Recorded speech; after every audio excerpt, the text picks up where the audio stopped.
Welcome, one and all, to the High Pressure Podcast. My name is Jeff Beamish. I'm an air quality meteorologist at Sonoma Technology here in the San Francisco Bay Area. As always, joined by my fellow forecasting colleagues, Patrick Zahn, lead air quality forecaster, and Steve Irwin, air quality forecaster. Today's topic on the podcast: smoke. We talked about it in the last episode, giving you a wildfire and air quality outlook for the United States. Today, we're going to revisit some of that outlook, tell you what's happening with current fires, and give you a state of play as we head into the weekend regarding where some of that smoke may be heading across the country. First, we start with this very bright image that is very scary. Steve Irwin, what are we looking at here? We're looking at fires that have happened or have been detected by satellite since about late June. So this is the last 4 weeks of fire activity. The smaller red dots indicate satellite detections, and then the larger flames on the map just show where active fires have occurred, are still occurring over the last 4 weeks here. Thanks, Steve. And to prove your point, this is a look at satellite imagery for the late afternoon on July 24th. And not only are we seeing clouds and thunderstorm activity across the eastern half of the United States, but notice all this milky white haze showing up on satellite. That is smoke from fires across Canada and the western United States. A look at the fire and smoke map from AirNow, which, by the way, this is their version 4.0 beta and available for you at fire.airnow.gov. Current air quality levels for PM 2.5 as of the late afternoon on July 24th. And you can see a lot of places seeing moderate to unhealthy for sensitive groups AQI levels, from California over to portions of Idaho, Montana, and then stretching into the Front Range of the Rockies, Northern Plains, and into the Ohio Valley. Worst air quality due to smoke is up in the prairie provinces of Canada, where we have unhealthy to even hazardous AQI levels late this afternoon. So before we talk about where all of this smoke is heading for the weekend, let's take a look at some of the fire statistics for the summer for the lower 48 as well as Canada. So we start off with acres burned to date here for the United States. And these stats are valid as of July 24th, 2024. At this point last year, we were just under 1 million acres burned across the country. A far different story here in 2024, where we have seen over 3.5 million acres burned in the United States, which is generally close but above the 10-year average to date. How about California specific? For California, last year at this time, we had under 50,000 acres burned, but so far this summer through mid to late July, we now have nearing 300,000 acres burned, which is above the 5-year average to this point in the year, which is just over 100,000 acres. And then in Canada, sort of a stark contrast here versus last year. And you'll recall that last year we had an exceptional wildfire outbreak up in Quebec. And that's why for Canada, their fire statistics for this point last year was bordering on 25 to even 30 million acres burned through mid-July 2023. Not as many acres burned, but still active in Canada for 2024. To date, about 5 million acres have been burned, and that is generally close to the 10-year average to date. So that's a look at where we're at to date for acres burned across North America and here in California. Steve, I want to bring you in because we talked at great length in our last podcast regarding the air quality and wildfire outlook for North America. How do these numbers generally stack up to what we were expecting up to this point this summer? I think the weather pattern that has caused this jump in fire activity for the western U.S. was really picked up nicely in the forecast models and also by the Climate Prediction Center, where we have seen above normal temperatures across much of the western U.S. During the month of June and here through July as well.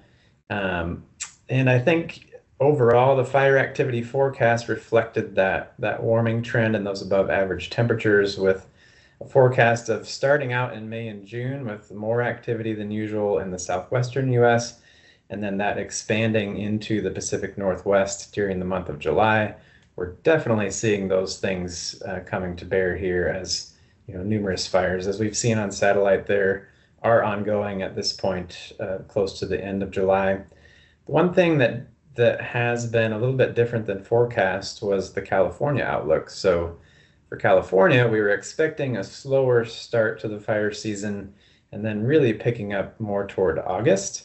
And what we've actually seen is that's already been in full swing here, even by late June, but definitely during the month of July. Fire activity has increased and become at least average to above average across the state. And I think that forecast was based on, we had a pretty wet late spring, late winter into spring here. And so soil moistures were running higher than normal across a lot of locations. But what happened when all that heat came up, I think the heat was even more excessive than forecast, to where we had record highs across much of the western part of the US. We've even had all-time record highs across the western US. And so it's been so hot for so long that the fuels dried out more quickly. And then also we've seen the position of the high pressure system in the desert Southwest has been really nicely positioned for thunderstorm development in California. And so a lot of times when we see that high pressure center right over the four corners, that can draw subtropical moisture up through eastern California and cause thunderstorms. And that's what we've definitely seen, especially in July here. A lot of thunderstorm activity along the Sierra Crest. Some of that lightning has been away from where the rain cores are occurring, so we have dry lightning happening outside of where it's raining. And with that fuel that has been dried out by all the warmth, we are getting a lot of fire starts, and it's really picking up here as we head into the end of July. Yeah, and that's one of those variability things that's really hard to account for in a wildfire outlook. When you have that monsoonal moisture that's dependent on pockets of dry thunderstorms developing in certain locations, those are really hard things to account for. One other thing that has occurred is the reemergence of drought here for portions of California. Here are the latest drought monitor statistics for California as of July 16th, 2024, and it shows that some drought conditions are returning to California, and Steve hit on it. Excessive heat and also a rapid dry out of the overgrowth and already existing fuels, sort of making for this perfect recipe for fire activity picking up here in California. As it stands right now from a drought perspective, though, abnormally dry conditions in yellow being indicated here in the Colorado River Valley, as well as the central and northern Sierra. But look toward northern Siskiyou and northern Modoc counties. A little sliver of moderate drought being picked up there. So again, we have seen these fuels dry out very, very quickly. And at least to me, anecdotally, it does seem like the drought is redeveloping much quicker than expected. So let's now shift gears from drought to the current state of play with wildfires and the smoke they're producing. Patrick, we're looking at satellite imagery here. I see a lot of smoke. I also see a lot of cloud cover as well. That's right, Jeff. And I wanted to really quickly hit on the point that as forecasters, we're obviously interested in how the weather situation, especially drought and heat, influence the potential for fire and for smoke production. But we're also then interested in how the weather situation will influence the transport of smoke and the growth of existing fires. In this particular satellite image, what we're seeing over the western US is basically this dome of high pressure at upper levels. So at about 18 to 20,000 feet above the surface, there's upper level high pressure. And around that upper level high pressure, we're seeing smoke transport, both from fires in Oregon and also the fires in Canada. So you can see for this fire in particular, there's a stream of smoke moving out towards the east. That's around this upper level ridge of high pressure. More generally, we're seeing smoke transport over the Dakotas into Nebraska. Now, some of the smoke is aloft, not at the surface, but that's something that we have to pay attention to as forecasters. when the smoke is transported, will it be at the surface, thereby influencing ground level air quality. The other thing I really wanted to focus on in this image was the convection that's happening over the western US. And I wanted to throw this back to Steve to talk about what these color contours are and how it might influence the situation. Yeah, these color contours are actually a depiction of lightning density. And so satellite detected lightning, and these aren't individual flashes, but just where groups of flashes are occurring. And we can see, a lot of this is probably happening where it is also raining. There's some pretty deep cumulus clouds showing up on satellite. But then, in places up like Eastern Oregon, where we have so many fires already ongoing and a large extent of smoke, it looks like, some additional lightning where there have already been lightning caused fires, probably just adding to the situation that we're seeing unfold here in late July with potential for new additional lightning started fires to this picture. Thanks, Steve. To add on to that, so I mentioned this upper level ridge of high pressure and the smoke being transported over the top of that ridge. But that ridge of high pressure is also causing extreme heat over the western US. I think we've got record-breaking heat waves over many regions. Temperatures today in Billings, Montana, 106 degrees. So when it's that hot and it's dry at the surface, and then like Steve said, you have the potential for lightning strikes, you have a very risky situation in terms of fire ignition and then fire growth. So this is a situation that we're paying close attention to, especially the potential for new fires. So I do want to talk about the outlook going forward, and the tool that I'm showing right now is the HRRR smoke model. So this is showing near surface smoke and specifically PM 2.5 concentrations for the continental US. And I'm going to step it forward and we can see the obvious influence of the fires in Oregon, but also you can see a lot of these areas in Western Canada where you have higher levels of PM 2.5 due to the fire activity in Western Canada. And you can see as it steps forward over the next 36 hours or so, a lot of that smoke is going to be transported to the east.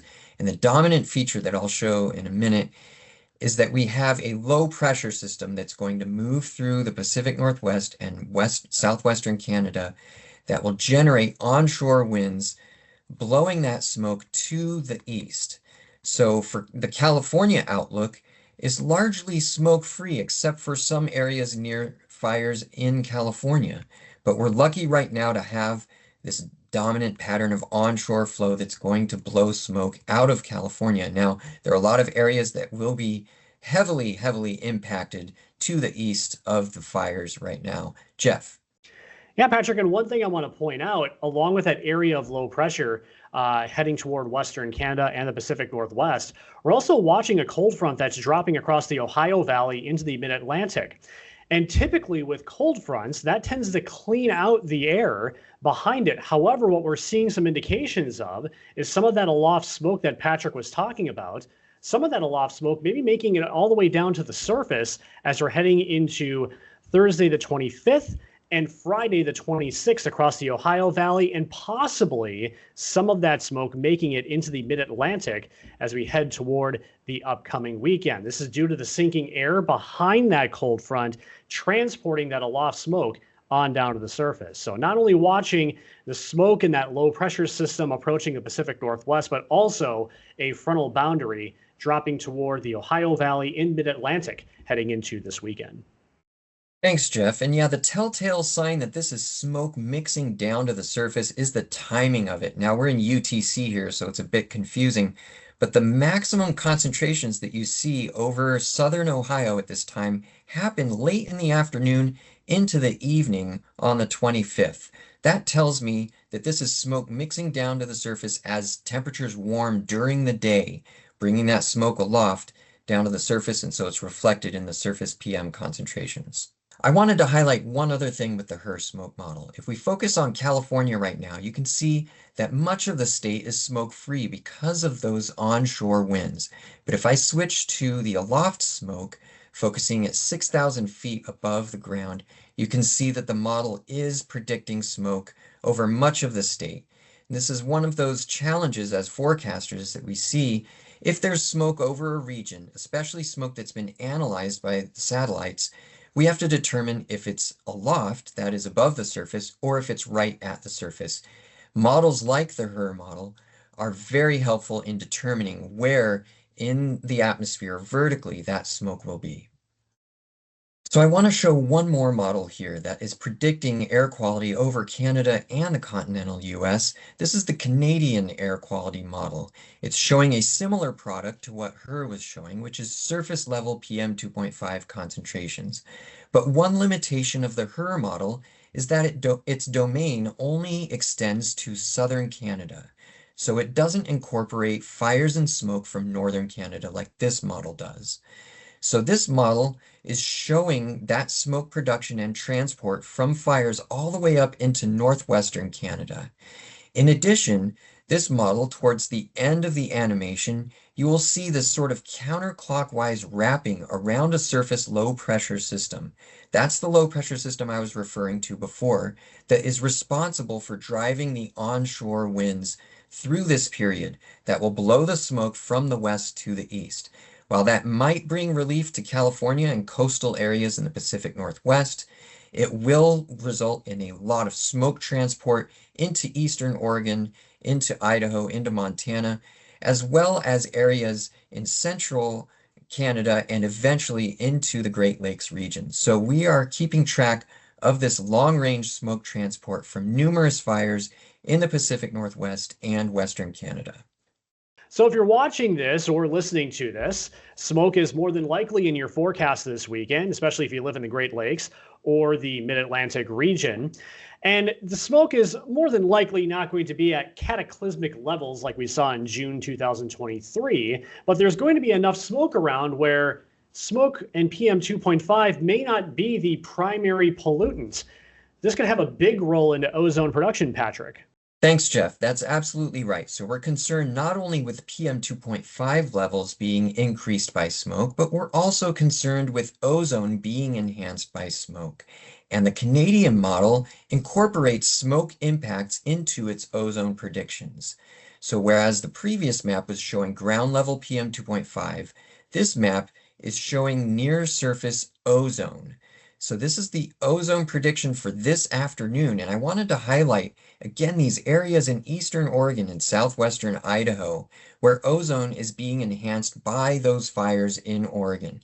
So this is showing concentrations, 6-hour concentrations, in the range of 100 to 120 parts per billion.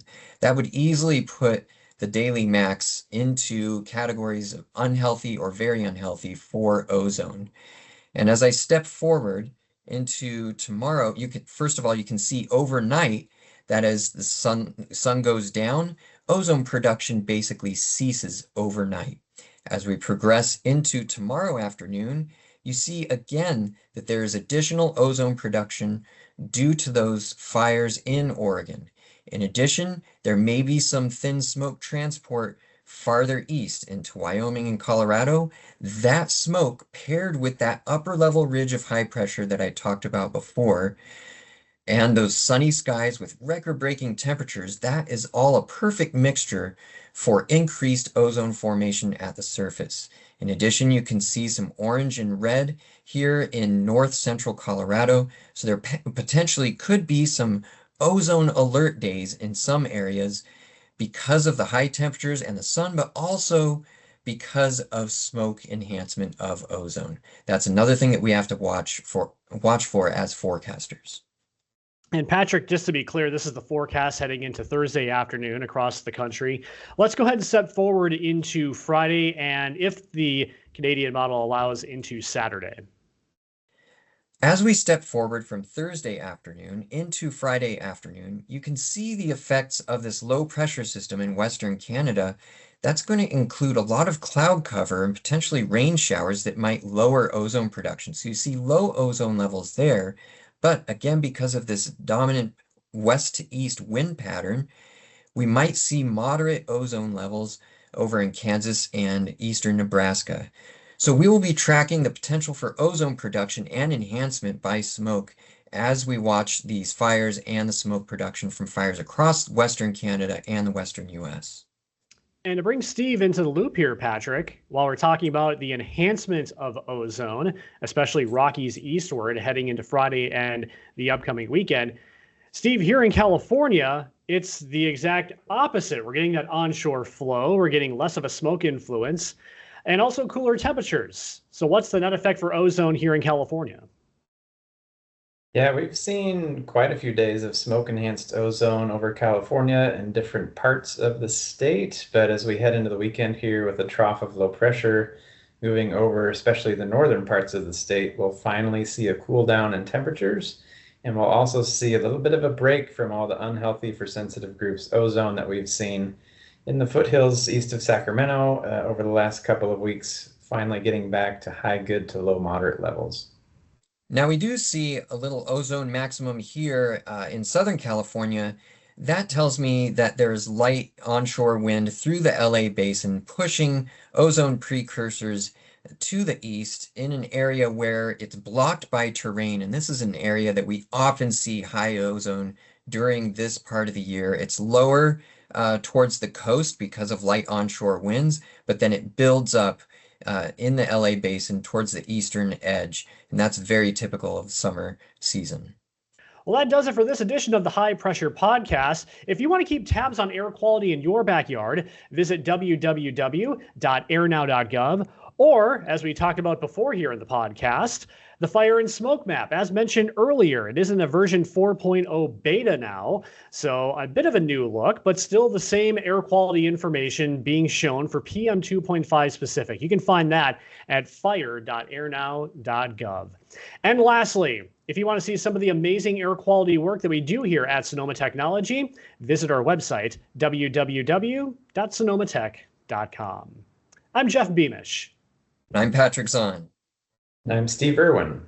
Thanks for listening to and watching the High Pressure Podcast.